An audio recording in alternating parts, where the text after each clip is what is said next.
So there's going to be a lot of sales at Manchester United this summer, with Erik ten Hag wanting a big clear out and Romano confirming 6 names set to be sold by Erik ten Hag, among 5-6 other players also being named by other sources are set to leave United, where it looks like about 10 players could be on the way out, and the more you get out, the more you get in. But the one sale we're most interested in, though, is who is going to be the next owner of Manchester United.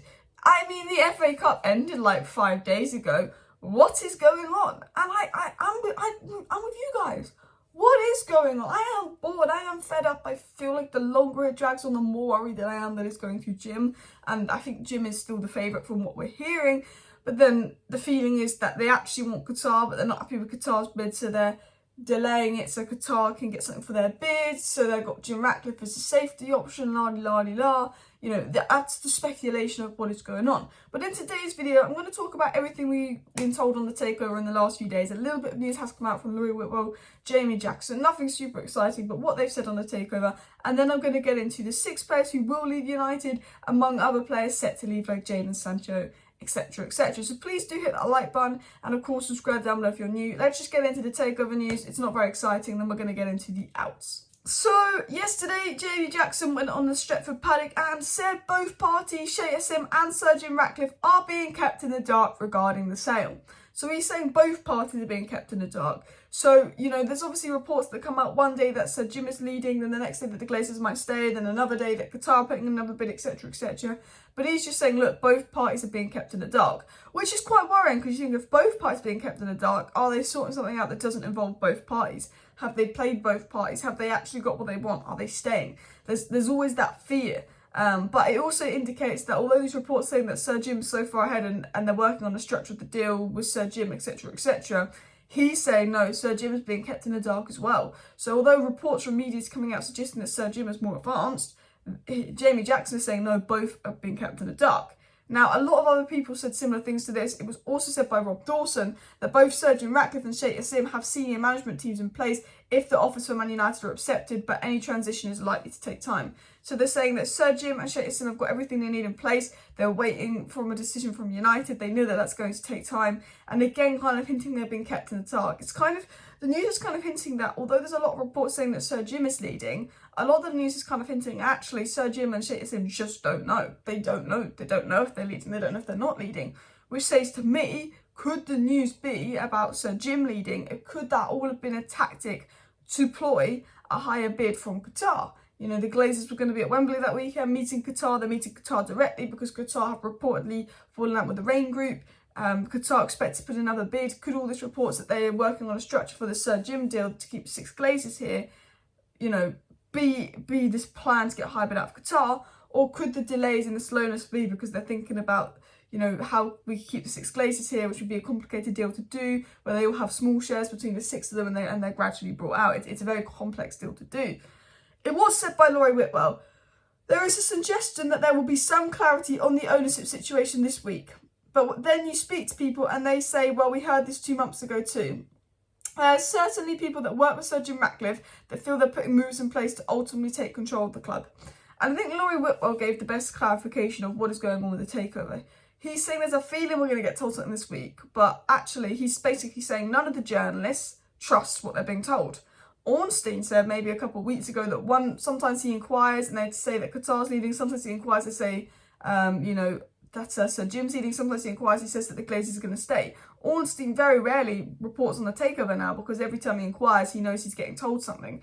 You know, Laurie Whitwell is saying we've been told we could hear some clarity this week, and I hope we do hear some clarity this week. But again, Laurie Whitwell is very sceptical because they was told that 2 months ago.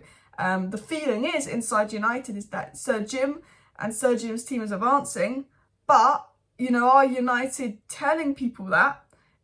Or is this Sir Jim's team telling people that despite signing a non-disclosure agreement? There is a feeling that Sir Jim Ratcliffe is in the lead, but, you know, apparently he's been in the lead since his bid 2 months ago and he's not gone into an exclusive period, which makes you think, Now, of course, Miguel Delaney did say Sheikh Jassim could make a higher bid again. So, again, nothing new with the takeover, but there could be something this week. But I think both parties don't really know, and I think no one really knows. But I am a little bit worried the longer it's taking on. What is holding it up? The reason for holding it up could be Qatar need to confirm funds after the problems with Credit Suisse.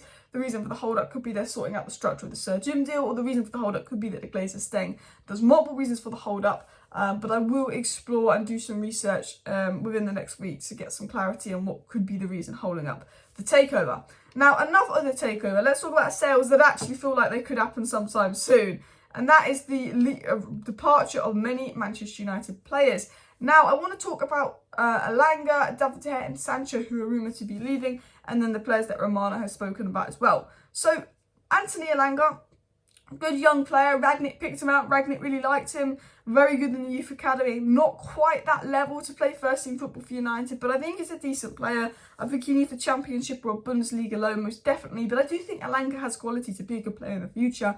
I think that he's one of those that he's not going to burst on the scene like Garnacho or Greenwood did. He needs a little bit more Elanga. I always think that there's a good player in Elanga. There's a reason Ratcliffe picked him out. You know, Ratcliffe's got very good talent ID. He's got that energy. He's got lots of reasons to be good.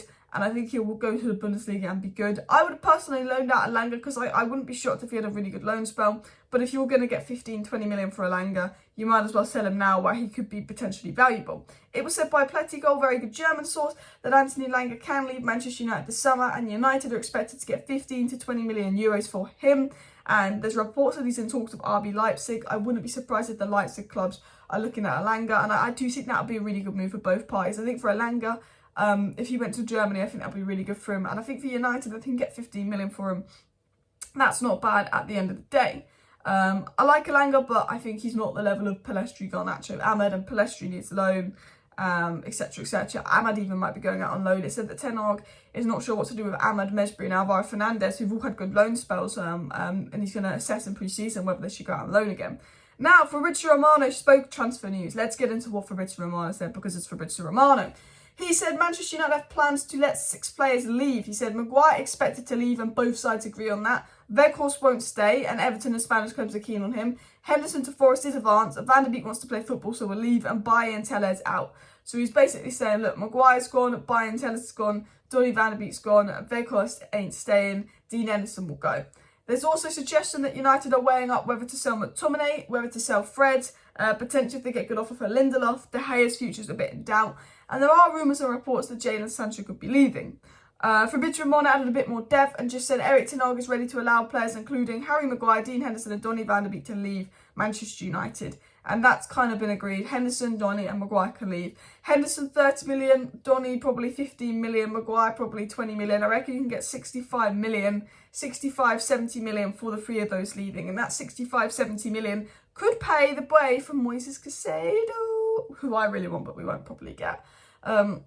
Probably spend that 70 million on Mount, who is not worth 70 million, who's not worth more than 50 million. If we pay more than 50 million to sign Mason Mount, Liverpool, and I don't think there's much in the McAllister Mount thing. I think Mount is a tiny bit better, but McAllister's had a better season. But if Liverpool are getting McAllister with multiple years on his contract for 45 million, we should be getting Mount for about 45 million as well. He should not be going for 70 million. I'm just clarifying that. Now, a player whose future is in doubt at United is Jadon Sancho. He has been linked with Dortmund a few times, and Dortmund are claiming they don't have the finances to do a move and it would have to be a loan. Dortmund, you're going to get 130 million for Bellingham. We don't believe you. Really? You can only do a loan for Sancho, you haven't got the money. Really? But you're about to get 130 million for Bellingham. Now, it was now said today by German sources that Jadon Sancho's future at Manchester United is not certain. Borussia Dortmund are genuinely contended to re-sign Sancho and are leading the case. I will keep an eye on this one. I'm not sure what's going to happen with Sancho because we're a little bit low on wingers. Obviously, maybe Sancho will go. I think Erik ten Hag would only let Sancho go if he got a good offer, but I think Sancho's improved. You know, we don't have many attacking options. I don't think Sancho will go this year. I think he will go next year. We'll have to wait and see on that one. But a player that a lot of people want to go this year and a player that could go this year, reportedly getting offers from Saudi Arabia, is David De Gea. This was what was said on his case. It was said by Sky Sports that Manchester United are looking at Porto's Diogo Costa if De Gea doesn't sign a new deal at the club. It was also said by Marca that Saudi Arabia is now thinking of signing De Gea, but he wants to stay at United. I think De Gea will sign a new deal. Reportedly, De Gea basically has, but Erik ten Hag is sceptical on this new De Gea deal. And United are looking at monitoring Diogo Costa, but nothing is advanced on that situation. Anyway, that is a wrap up on the sales of United, the actual sale of the club, and the sale of players. I will be back tonight with a live stream, so make sure you subscribe to the channel, smash a like on the way out. Thank you for watching. Bye.